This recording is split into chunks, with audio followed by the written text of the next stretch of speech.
बच्चों, आज हम ग का प्रयोग सीखेंगे।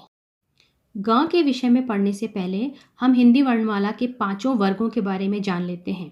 हिंदी वर्णमाला के 5 वर्ग हैं: क वर्ग, च वर्ग, ट वर्ग, त वर्ग और प वर्ग। प्रत्येक वर्ग में 5-5 व्यंजन हैं और जो इनका ये 5वां वर्ण है, प्रत्येक वर्ग का 5वां व्यंजन जो है इसे नासिक्य ध्वनि कहा जाता है या इसे अनुस्वार भी कहा जाता है। आज हम ग के विषय में पढ़ रहे हैं, तो हम क वर्ग के बारे में पढ़ेंगे। क वर्ग में 5 व्यंजन हैं: क, ख, ग, घ, ङ। इनका सभी का उच्चारण स्थान कंठ है।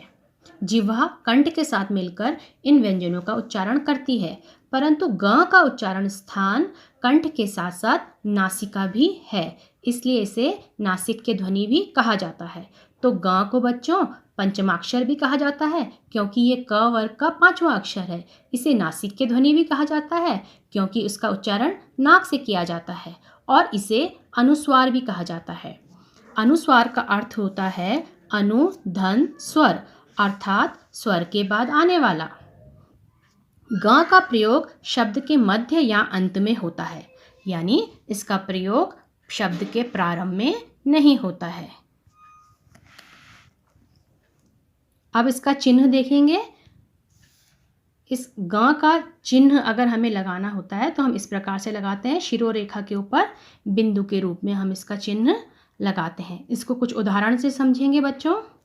जैसे लिखा है ग, ग, गा, तो ये बना गंगा। ठीक, अब इसको सरल रूप में दर्शाने के लिए हम बिंदु का प्रयोग करते हैं। कंघी, इसको इस प्रकार से भी लिख सकते हैं। ये ग है, इसे कुछ लोग अंगा भी पढ़ते हैं। ठीक है,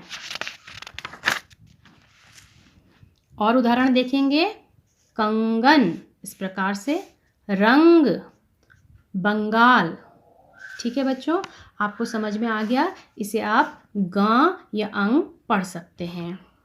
ये पांचों वर्गों में ये जो पंचमाक्षर है ना, ये ग, य, ण, न, म, जब ये आधे अक्षर के रूप में प्रयोग होते हैं तो ये बिंदु के रूप में प्रयुक्त होते हैं। तो किसी भी शब्द में इनका प्रयोग होता है तो हम कैसे पहचानेंगे कि वो जो बिंदु लगा है, वो जो अनुस्वार लगा है, वो ग का है या य का है या ण का है या न का है कि म का है। ठीक है, तो इसके लिए पहचान ये है कि अगर अनुस्वार के बाद क, ख, ग, घ यानी क वर्ग के व्यंजन आते हैं तो वो अनुस्वार ग का होगा। अगर अनुस्वार के बाद च वर्ग के व्यंजन आते हैं तो वो अनुस्वार य का होगा। ठीक है, जैसे ये उदाहरण देखो बच्चों।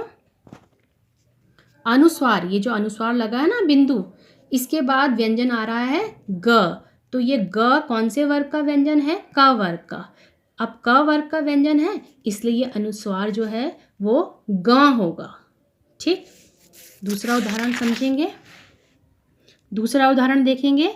जैसे ये कंघी लिखा है ना, तो इसमें अनुस्वार, ये जो बिंदु है, इसके बाद अगला व्यंजन क्या है? घ, और घ जो है वो क वर्ग का व्यंजन है, इसलिए ये अनुस्वार जो है वो ग होगा। ठीक है बच्चों, और बाकी अनुस्वार की पहचान हम नेक्स्ट वीडियो में समझेंगे। Thank you.